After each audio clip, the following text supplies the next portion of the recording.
Manosphere, what on earth is it?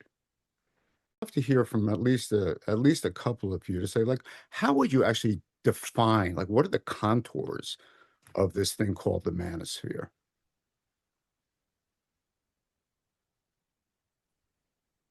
Yeah, this is a big like pet peeve of mine is that I feel like over the last few years, as male supremacy has become more mainstreamed, what has been defined as the manosphere has sort of expanded into a space where it's like I've heard people say that like just podcasts are the manosphere, and it's like no, no, no, no, no, no. Like manosphere is a very specific network of websites, platforms, and apps that are rooted in male supremacist thinking. And so this is where it is over time sort of expanded out into fashion, fitness, dating, relationships, diet, gambling, video games. Like there are aspects of male supremacist thinking that have permeated all of those communities. Honestly, as any plausibly anywhere that a 15-year-old boy goes on the internet, there are manosphere influences in those spaces. But not everything is the manosphere, right? And so I really think it's like it is useful, especially from a researcher perspective. It's useful to sort of delineate what is really toxic, really harmful beliefs and ideologies from their more palatable, more mainstreamed versions.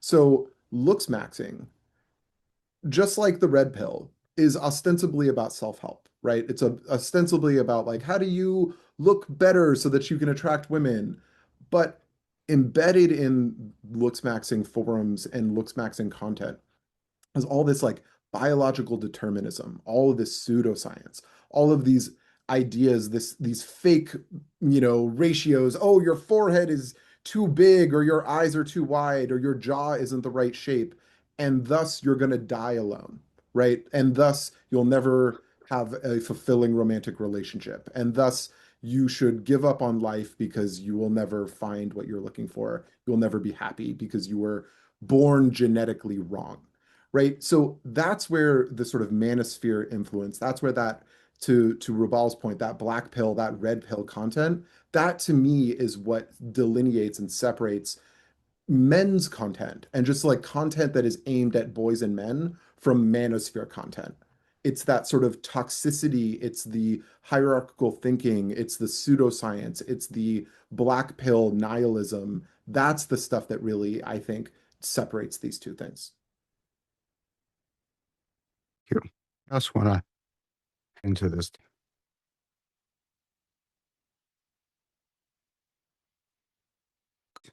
Okay, s- what is it that you think that leads guys in here? Because I doubt that they are uh, getting involved on some level to, be white supremacists or whatever negative beliefs there are that eventually come out in these different forms. What leads them there? What are they lacking? If you think about behavior or psychology and the behavior that comes from that, as oftentimes attempting to fulfill an unmet need.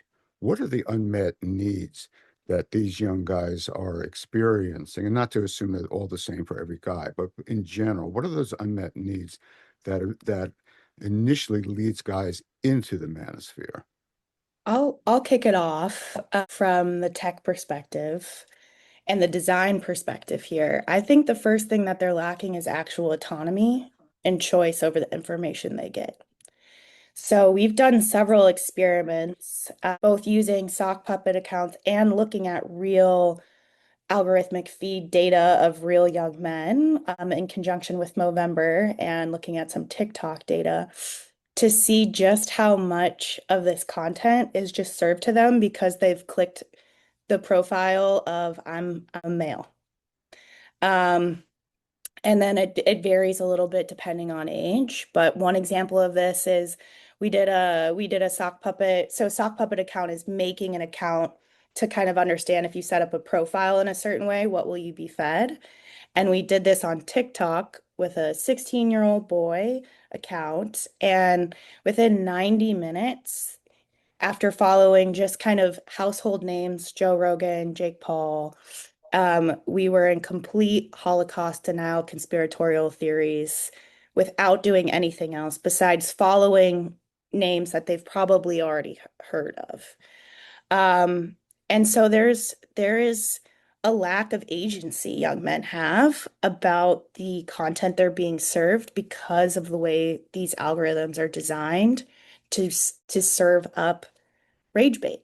They've been trained that anger is what keeps engagement, it keeps eyeballs. So that's what's served. And then furthermore, influencers themselves, they want to make money. And I think this is actually something the Thoreau documentary did very well, is just how little some of these influencers actually necessarily believe in what it is they're pushing out versus just trying to get rich and make money by being an influencer. And to do that, you have to pump out a lot of content and you got to put out things that are shocking so that they get into the feed. And those tend to be harmful pieces of content. So I'll just kind of start the conversation there is there is a lack of agency when stepping into the arena and they're not seeking this. But then I'd love to hear from the rest of the panel of like what might keep them watching and like what is it solving for them that they want to keep engaging with this type of content. Great question. I had a conversation with a 20-year-old in the Navy who, in our conversation, at some point was just going through all the YouTube feeds that he looks at. And he said, it's really nice to talk to another human because I get everything I know about masculinity from YouTube.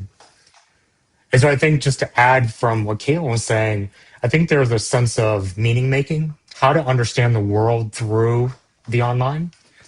And then I think when we go to the unmet needs, the other part is what is the aspirational sell to meet those unmet needs? And it's often coming to the external. How do I show up and meet those external needs rather than the intrinsic? And so it's not speaking to what do I need, but what are we telling you that you need so you can be the type of guy that we're telling you you're supposed to be.